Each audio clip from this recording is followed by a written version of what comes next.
Welcome to the first in my new series, Weapons of the Warzone. In this series, we'll be taking an in-depth look at the guns of Warzone and their respective games. Today, we'll be starting with Modern Warfare. We'll be looking into each weapon's real-world history, and of course more importantly, the in-game statistics to determine how good the weapon really is. We are also going to look into each of the conversions that can be made in-game, such as turning the AK-47 assault rifle into the RPK LMG.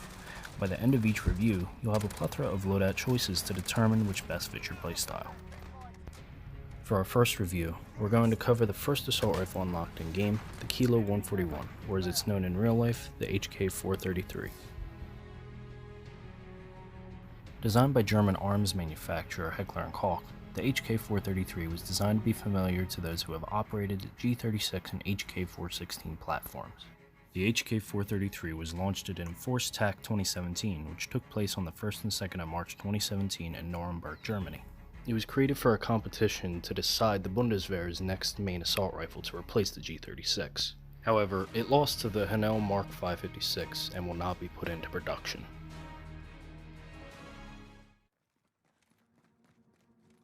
The HK433 is ambidextrous, so it can be used by anyone regardless of their dominant hand.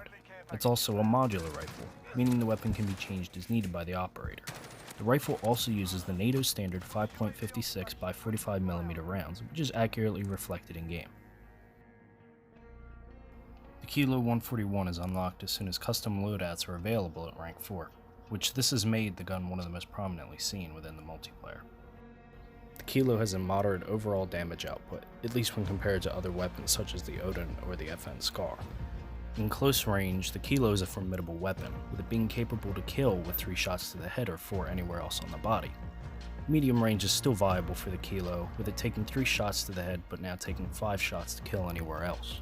Anywhere past 55 meters though, and you will almost certainly be outgunned by a sniper or LMG, as it will now require 4 shots to the head and 6 shots anywhere else. The rate of fire for the Kilo is average amongst the assault rifles, having a solid 750 rounds per minute. The recoil is low, which, combined with its desirable damage and fire rate, makes for quite a lethal weapon in close to mid-range combat. The ADS speed is also average for the category, at a speedy 220 milliseconds. The reload speed is also on the swift side, lasting only 2.6 seconds, allowing for the player to return to combat in no time. The statistics of the Kilo show that the weapon is nothing short of reliable, but proves it is also lacking any specialties over the rest of the assault rifles. However, the gunsmith allows for you to craft the Kilo into a gun of many different skills that will create a force to be reckoned with. We're going to take a look at a couple of my favorite gunsmith builds and classes that turn the Kilo into a killing machine. First, let's take a look at a class styled around defensive play. With the Singard Arms 19.8-inch Pro barrel, you'll be drastically extending the Kilo's damage drop-off, allowing for it to be effective out to a much farther distance and making it perfect for long-range engagements. However, keep in mind this will hamper both your ADS and movement speeds quite noticeably. Next, the Singard Arms Sniper Pro stock will lessen your weapon sway while aiming, allowing for your accuracy to be steadier at those longer ranges. The bipod will allow for your recoil to dramatically decrease at a crouch position or when prone. This will be excellent for when you are guarding you and your team at a hot point in domination or ground war. A 4x flip hybrid optic is recommended, as you'll have an ACOG scope to fire at enemies within the vicinity to protect your position, as well as a holographic sight for when an enemy is invading your personal space. However, with several different hybrid optics in the game, you can take your pick at which you prefer. The 4x flip hybrid just happens to be my favorite. Finally, no LMG is complete without a massive 100 round drum mag to ensure you won't need to reload for quite a bit. However, as with your heavier barrel, this will lower your mobility quite a bit, so don't expect to use this build in an aggressive manner. For our perk setup, we'll be tailoring it to take advantage of our gun's build, with it centering around hunkering down and defending a position. For our blue perk, Cold-Blooded will be your best bet. Cold-Blooded allows you to stay in an open area while killstreaks such as the VTOL jet or the support helo are in the air, without being gunned down by them. It also comes with the added ability of allowing your aim not to trigger the high alert perk, denying the enemy of their sixth sense-like ability to detect which direction you're in. Our red perk, Ghost, will be a key factor in allowing you to continue holding down an objective.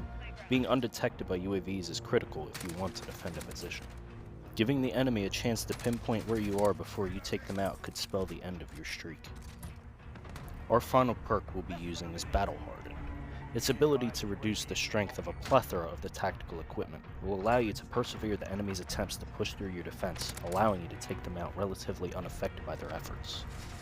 For our lethal slot, the Claymore will allow you to plant a mine behind your position to prevent a stray enemy from flanking you and taking you off guard. A smoke grenade will shroud the area momentarily, allowing you to evade your position if there are too many enemies and you know you'll be outgunned. As for field upgrades, I recommend going with the stopping power rounds.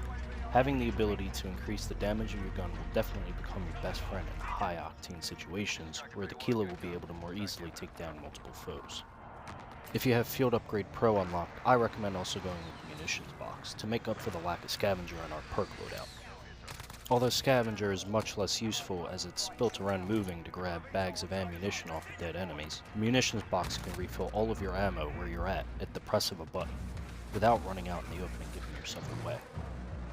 Lastly, I recommend equipping a handgun for your secondary for close quarter engagements, or if you're caught between reloads. Both the 50 GS and Renetti are solid choices, and I recommend either one of them interchangeably. For our second loadout, we'll be looking into an SMG style build allowing for swift and stealthy kills for a run and gun playstyle. First, equipping stippled grip tape will make aiming down your sights much quicker, allowing you to get the upper hand. To make it even faster to more closely match an SMG, putting on the FSS close quarter stock will definitely catch your enemies by surprise with how quickly you'll be able to fire lead at them. Alternatively, taking off the stock as a whole will additionally improve your overall mobility and make your Kilo even closer to an SMG. However, I personally prefer the FSS close quarter stock over no stock at all, both for looks and for the performance. The Merc foregrip is another perfect SMG type attachment, as it will allow for better recoil control as well as stability when firing from the hip. To complete our stealth build, putting on the Singard Arms Whisper Barrel will allow for better bullet velocity and improve the range of the Kilo. However, this barrel comes with an integral suppressor, and when combined with each of the attachments so far, it will allow for you to quickly flank your enemies, taking them by surprise and eliminating them with the power of an assault rifle. Finally, I recommend a reflex optic to allow for a clearer image of the enemy you're aiming at while not increasing the zoom of the sights and throwing you off. Our first perk this time around will be Scavenger, freeing up one of our field upgrade slots in place of the munitions box. Scavenger will be more beneficial to a mobile class, as it gives you the ability to pick up ammo off of dead foes, whereas the munitions box is better for a one-time load-up in a stationary position. Our red perk remains unchanged, as we will be continuing to use ghosts to further enhance our stealth-style build to keep us off of radars and heartbeat sensors. Tracker, our final perk, allows you to see footprint trails of nearby enemies. With a run-and-gun playstyle, this perk will give you an advantage over the other team, as you'll be able to track down an enemy who thinks they'll be able to outrun you and try to deceive you by going a different route.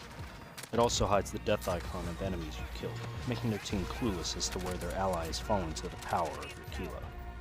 For our equipment, the Semtex allows you to throw a sticky grenade in the direction of or even onto an unsuspecting enemy, and unlike frags, you'll be unable to retaliate and return it to you.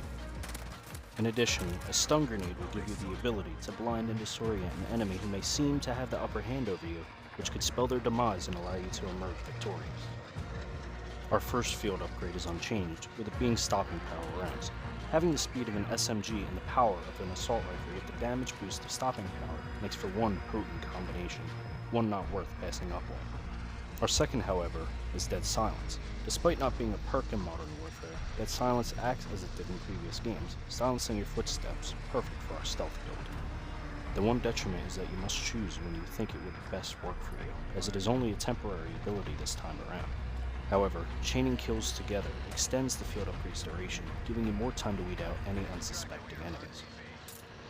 Finally, our secondary remains relatively the same, with a handgun being your best bet. I would recommend using the Akimbo gun perk on the X16, as it makes for quite a fun time as a deadly secondary. So those are our builds, one created around a defensive playstyle and objective modes, another based around a stealth run and gun playstyle, sure to take your enemies by surprise. While both classes offer very different ways of using the Kilo 141, they both take advantage of its modular versatility. And with Modern Warfare's custom blueprint system, you can save both of these setups to swap on the spot in game if one tactic isn't working. While the Kilo may not be the best assault rifle in the game, it would be a poor decision for the enemy to underestimate its true power. Thanks for watching the first episode of Weapons of the Warzone. Let me know what you think of it and whether there's anything you'd like me to do for future episodes. I'll be covering Modern Warfare's guns first, and then I'll be moving on to Black Ops Cold War to do those weapons next. Also, rest assured that if any new guns come out for Modern Warfare after the series' conclusion, I'll be covering those in the future as well. Thanks for watching, and I'll see you in the next episode where we'll be covering a more widely known modular firearm, the AUG. Take care, and I'll see you then.